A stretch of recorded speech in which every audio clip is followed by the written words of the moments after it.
How's it going, my friends? Hope you're having an easy and meaningful fast. Well, looks like there's another summer and another war. Another summer and another war. You know, guys, I keep seeing some of my friends who I love dearly posting about how, wow, isn't it amazing that we have this thing called Iron Dome that's blocking 95% of the rockets, of the hundreds and maybe even thousands of rockets, for sure hundreds, that are being lobbed by, this time it's Islamic Jihad, but it doesn't really matter. Tomato, Islamic Jihad, Hamas, granted they kind of, I call them just different Hasidic groups, l'havdil, people with who daven differently, I guess, and have different, again, this is all l'havdil, they have different kiddushes, slightly different nusach, if you will. And people are, some of my friends, amazing. It's so amazing that we have Iron Dome that is blocking 95% of these rockets that would otherwise hit Tel Aviv and all these major cities. And my friends, you need to understand one thing. This all began in 2005 when we gave away Gush Katif. And guys, today is technically actually the 10th of Av, because Shabbos, Tisha B'Av fell on Shabbos, and so we move it to the next day, right? Gush Katif pullout happened on the 10th of Av. So this is the 17th anniversary of when the Israeli government, Ariel Sharon, in cooperation with George W. Bush, let's say in cooperation, there's a machloket whether or not he initiated, who initiated, we don't know. Let's say Sharon was the guy that agreed to it, and pulled his own people out of Gush Katif. It was a very painful episode, ladies and gentlemen, and for those of you who are having trouble connecting to, we don't have a temple, and connecting to all these events in the past, and even the Holocaust, some people don't even necessarily connect to that. Guys, we have something in our contemporary history that happened on Tisha B'Av, and on the 10th of Av, when actually, if you look at the temples were still burning until Hatzot of the 10th of Av. So, and my friends, if none of this happens, if we don't pull out, my friend said didn't or don't, I could use don't in this context. It's a sequence of events, right? So if we don't pull out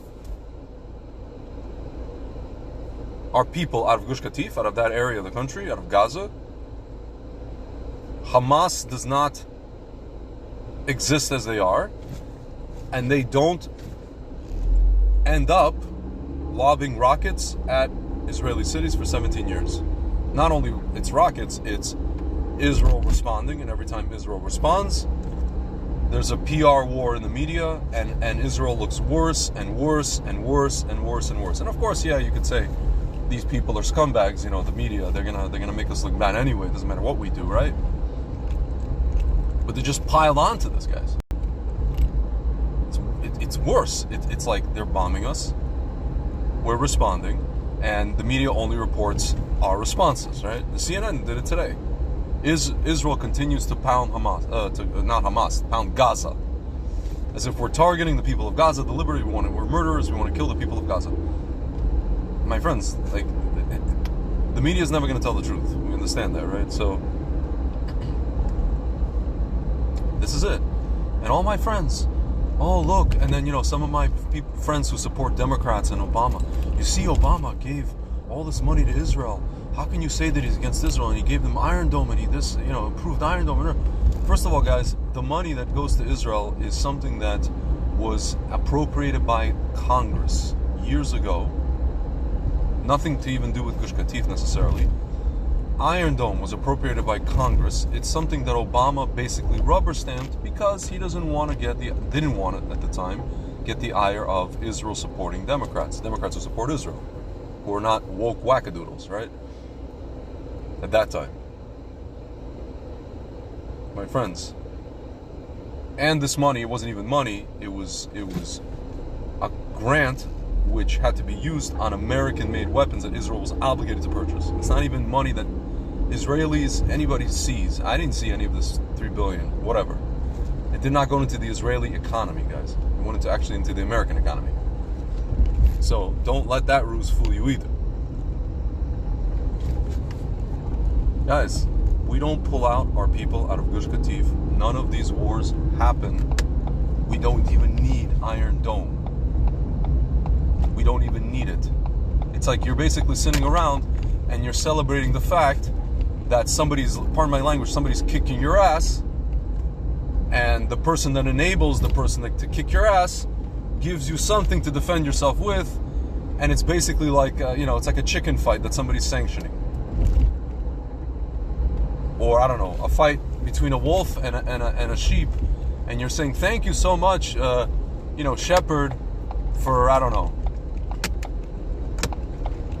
keeping me in a pen to protect me from the wolf, as opposed to just being independent and independent from Western powers, independent from America, and free, and not have to answer to these people, and not to have to get into these stupid wars literally every year or every 2 years, guys. When we're not in a war, we just have, every once in a while they still lob rockets at us. We have these apps that tell us Tzeva Adom, red alert. When we don't respond, the media says nothing. Guys, you understand that, right? When Hamas can literally go for like a month, lob rockets at Israel for about a month, and Israel can, not respond, let's say, in a major way. We could just do like, kind of like tactical operations, kind of quiet. The media doesn't say anything. The media does not report Hamas lobbing rockets at Israel. It's only when we go hard on them in response, then the media says, oh, Israel, it's like we decide. It's like Israel, it's almost like supposedly Israel decides just to lob rockets on Hamas. We have nothing better to do. We literally have nothing better to do. We don't have families to raise. We don't have a high tech, we don't have an industry to run, business. We don't have vineyards to grow, crops. We have nothing better to do than to go and have a war with Hamas, or with I don't know, lob rockets at innocent civilians in Gaza. We have nothing better to do. That's our dream. We live for it. We're bloodthirsty animals. We love it. Ladies and gentlemen, obviously there's a manipulation game being played here, and we're the suckers. We're the friars here. Maybe, or the citizens of the friars, maybe the manipulation game is being played by our government, who refuses to finish this quagmire, to end it. And yes, in order to end it, we would probably have to send in ground troops and all these things. It's what can I tell you? It's reality. Or we keep living in this, purgatory situation. Every so often, these guys get crazy, or in this case, we blew up one of their commanders, and they start doing what they're doing. Again, the media's not going to report, we blew up their commanders, that it was a military operation on our part. They're just going to say, when we hit civilians, that's all they're going to report. They're not going to report, and they're going to say, well, and if they admit that 500 rockets were fired in a day or 1,000, they say, well, but you guys have Iron Dome and they have nothing. Yeah, we have Iron Dome because we pulled our own people out of our freaking homes, and these guys are able to lob rockets as a result of that. They came into where Gush Katif was. They destroyed the shuls. They destroyed the greenhouses, which we gave them. We said you can have greenhouses and have strawberries and whatever you want. They didn't care for that. They don't care. It's a bunch of barbarians. And the media, of course, well, you see, you guys are being protected. Guys, we did this to ourselves.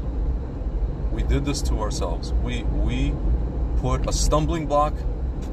We are like the blind man, and we put a stumbling block in front of ourselves as a blind man. You know, they say don't put a stumbling block in front of the blind. We are the blind, and we put a stumbling block in front of ourselves, you know? You ever see in The Simpsons, the guy keeps stepping on the rake, and he keeps hitting himself in the face, and he makes that noise? That's us. We're Sideshow Bob. The Jewish people of Israel. Keep electing these people. They put rakes all over the place. We're stepping on these rakes, and then we're like, oh, let me step on this again. I mean, I don't know. It's like, how stupid you gotta be. At this point, it's stupid. It's not even sad. I mean, it is sad, but it's stupid. It's really stupid. And we're really smart people. We're a smart nation, but apparently, as Reb Mizrahi likes to say, we're the dumbest nation on earth. Guys, you know, you guys might be saying, Tzvi, why are you saying these things? Guys, you know it's Tisha B'Av. I want to get you into the mood. You know what I mean? I want to piss you off right now. I want to piss you off. I want to make you sad. I want to make you ashamed and embarrassed. I want to embarrass you. I want to shame you. I want to piss you off, and I want to make you sad. Yes, that's what I want to do today. My friend's writing, one and for all the reasons is not dealt with once and for all is because of money and political. Of course, money and political power. Of course, man. That's why we just have to rise up against these scum. When I'm talking about scum, I'm not even talking about Hamas. I'm talking about our own government, guys. I was talking to my friend. He's like, yeah, you know, Bibi's probably going to get, you know, he's like, Bibi was sitting with Lapid and he was giving him this look of contempt, like, you know, Lapid, you clown, you don't know what you're doing. I'm the expert here. I'm Bibi. Guys, you think Bibi's going to solve this? You think he's going to want to solve this? You think he's going to do anything different than what Gantz and Lapid are doing, or Bennett? He just looks more polished. He just talks and walks more polished. He's not going to do anything. No one's going to do anything. No one's going to solve anything. It's just going to continue. You understand? We're going to have Bibi plus a bunch of frumies, a bunch of religious people. We're going to have the most religious government Israel's ever had since probably 2,000 years ago. And it's not going to matter. Do you understand me? Until the people rise up. Until the citizens get tired and fed up with this crap and go on all the kikarot, the traffic circles, just like Moshe Feiglin back in the day did with Zohar Tzenu, until everybody, not just frum people and Dati Leumi and a bunch of kahanas, everybody just gets fed up. People in Tel Aviv, people in the center, secular, religious, just gets fed up with this crap, and that is it. Not only that, guys, until we maybe even change the system to elect people to that represent their constituents, because we have a system in Israel where it's not constituents, it's not representative republic like in America. And even here it's crap. Okay? It's more, you pick a party and whoever the party chooses, that's who who's there. You don't really have a choice. You're voting for the party, and there's a platform, but you're not voting for the people. You don't know who you know who the people are, but you didn't choose them. They don't represent you. They don't represent like regional, even Haifa, the north, the south. They don't represent the people.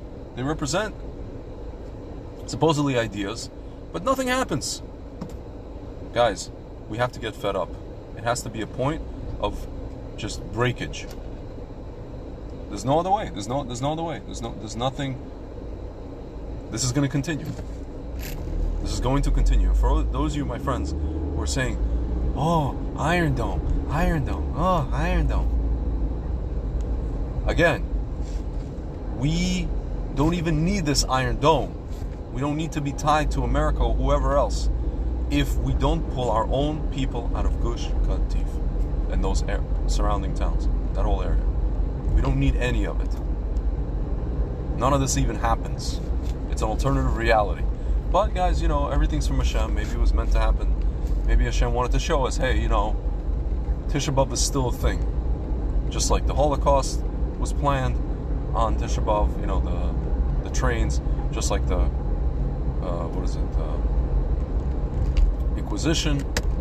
expulsion of the Jews from Spain. Just like all these other things happened on Tisha B'Av, 9th of Av, 10th of Av, Be'erech, around that day. Guys, there's a certain energy on this day.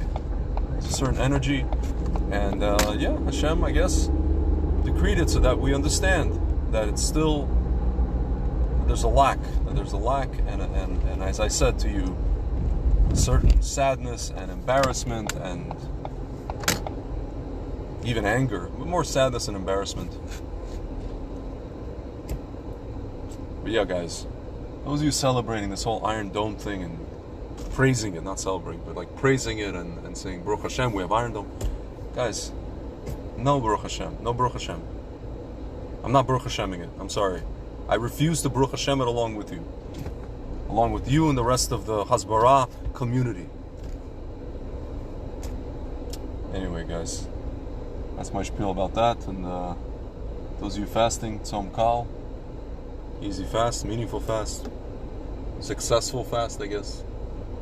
And God willing, this will be the last Tisha B'Av we'll ever talk like this.